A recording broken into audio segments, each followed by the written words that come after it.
గిడ లారీని చూస్తున్నారు అనులా ఎట్లా ఉన్నదో.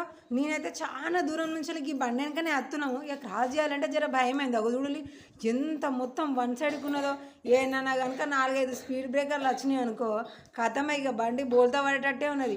ఎన్ని చూడలేదు న్యూస్లు, లారీ బోల్తా పడ్డది అనేసి, దాని పక్కన ఉన్న వాళ్ళకు గాయాలైనాయి, దెబ్బ తాకినాయి, ఇంకేవేవో అయినాయి అన్న వార్తలు వినలేదా?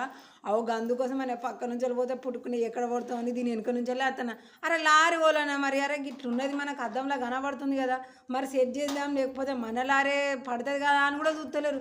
ఇక ఓనిస్తూనే ఉన్నారు. 1 కిలోమీటర్ కాదు, 2 కిలోమీటర్లు కాదు, లేదు మస్తు హైవే. ఈ నుంచి ఇంక ఏడుకో పోతాయి, అంత గిట్లనే ఓనిస్తున్నారు. వదిలనుకోండి, అది ఎప్పుడు కింద పడదు, ఎప్పుడు తీరుని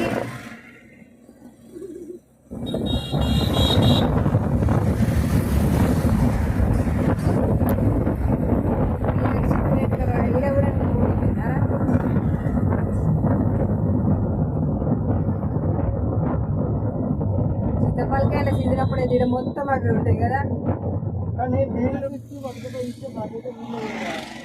దగ్గర నుంచి నర్సుల దగ్గరనే ఉన్నది ఇప్పుడు, తప్పని దెబ్బల దగ్గర లేదు బాబు. ఇట్లా చేయించుకోవాలి, లేట్ అయితే మాత్రం తర్వాత మస్తు గందరగోళం ఉంటుంది. ఎంత పైసలు ఖర్చు పెట్టినా కూడా టైంకి అయితే రాదు. మరి ఇట్లా వేయించుకుంటే ఇప్పుడు మీకు తొందరగా వస్తాను. ఒక్క ముక్క వేయించుకునే అంటే గెలుగుతుంది నేను.